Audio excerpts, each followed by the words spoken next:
अब देखिएगा दूसरे का सी नंबर प्रश्न है कि बिंदुओं ए -2,2 और बी 2,8 को जोड़ने वाले रेखाखंड ए बी को 4 भागों में विभाजित करने वाले बिंदु के निर्देशांक ज्ञात कीजिए। ठीक है, अब ये मैंने लिख लिया है कि ए का निर्देशांक है -2,2 और बी का निर्देशांक है 2,8। ठीक है, अब सबसे पहले मैं सबसे मध्य बिंदु का निर्देशांक निकालना चाहता हूँ।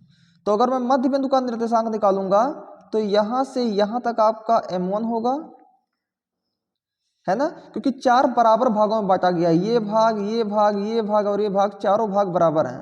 तो चारों भाग बराबर हैं, तो अगर मैं 2 भाग इस तरफ ले लूँ और 2 भाग इस तरफ ले लूँ तो इन दोनों का जो रेशियो होगा यानी M1 जो होगा वो भी 1 होगा और जो M2 होगा यहाँ से लेकर के यहाँ तक वो भी कितना होगा, M2 भी कितना होगा, 1 होगा।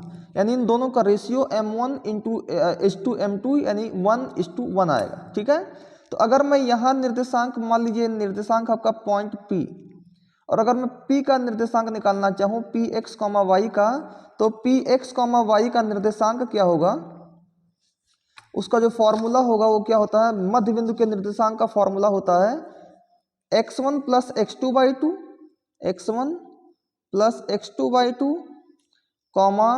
y1 + y2/2। ये होता है मध्य बिंदु के निर्देशांक का फॉर्मूला। तो x1 कितना है भैया, -2 प्लस x2 कितना है 2/2, y1 कितना है 2 प्लस y2 कितना है 8/2। ठीक है, तो यहाँ -2 + 2 0 हो जाएगा, तो -2 + 2 0 हो जाएगा और 0 में 2 से डिवाइड कीजिएगा तब भी कितना आएगा, 0 ही आएगा।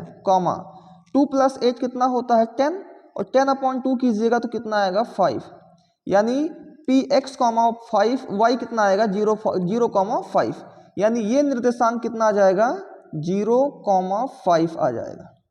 क्लियर हो रहा है। अब आप इस पॉइंट का निर्देशांक निकाल दीजिए और आप इस पॉइंट का निर्देशांक निकाल दीजिए। तो अब इसको आप मान लीजिए ये पॉइंट है आपका Q और ये पॉइंट है आपका R। तो मैं पॉइंट Q का निर्देशांक निकालने जा रहा हूँ, पॉइंट Q का, Qx, y का। ठीक है, ये Qx, y मान लेता हूँ इसको, x, y, और यहाँ भी R, x, y। ठीक है, तो अगर मैं इसका निर्देशांक निकालना चाहूँगा तो इसके लिए भी यहाँ M1 कितना आएगा, 1 ही होगा, और M2 कितना होगा, यहाँ भी कितना होगा, 1 होगा, क्योंकि दोनों ही चारों पार्ट क्या है, इक्वल है। तो ये पार्ट और ये पार्ट इक्वल होगा तो इनका रेशियो भी क्या होगा, 1:1 होगा। तो अब अगर मुझे मध्य बिंदु का निर्देशांक फाइंड करना है तो सबसे ईजी काम यही है कि x1 + x2/2 यानी -2 + 0, -2 + 0/2, y1 + y2/2 यानी कि 2 + 5/2। ठीक है, तो यहाँ से -2 + 0 कितना होगा, 1 -2 होगा, और -2 को 2 से डिवाइड कीजिएगा तो कितना आएगा, -1 आएगा, और 2 + 5 7 होगा, और 7 क्या हो जाएगा यहाँ पर 2। तो -1, 7/2 ये किसका निर्देशांक आ जाएगा, इस पॉइंट Q का निर्देशांक आ जाएगा। पॉइंट Q का निर्देशांक आ जाएगा -1, 7/2। क्लियर हो रहा है। अब इसी तरह आपको कौन सा निर्देशांक निकालना है, आपको R फाइंड करना है।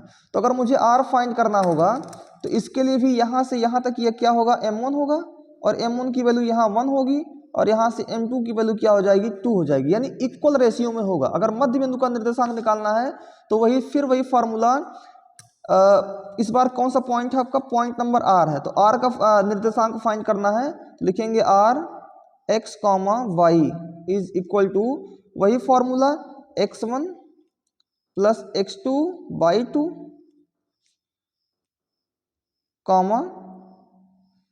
यहाँ y1 + y2/2। ठीक है, यही होता है फॉर्मूला। तो यहाँ क्या करना है, x1 यहाँ पर कितना देखने को मिल रहा है, 0, और x2 कितना दिख रहा है, 2, तो 0 + 2 होगा। तो यहाँ लिखेंगे 0 + 2/2, y1 कितना दिख रहा है आपको, y1 यहाँ दिख रहा है 5, और y2 कितना दिख रहा है 8, यानी 5 + 8, 5 + 8/2।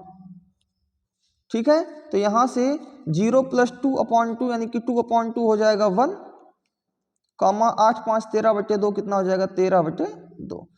1, 13/2 ये आपका किसका निर्देशांक आ गया, r का निर्देशांक आ गया। ठीक है। तो आपको निकालना था कि इसको 4 भागों में विभाजित करने वाले बराबर विभाजित 4 भागों में बराबर बराबर विभाजित करने वाले बिंदु का निर्देशांक क्या होगा। तो ये एक निर्देशांक आपका 0,5 होगा, दूसरा निर्देशांक आपका -1,7/2 होगा और तीसरा निर्देशांक आपका 1,13/2 होगा और यही इस प्रश्न का राइट आंसर होगा। ठीक है। तो आशा है आपको ये क्वेश्चन समझ में आया होगा। चलिए बढ़ते हैं नेक्स्ट क्वेश्चन की तरफ।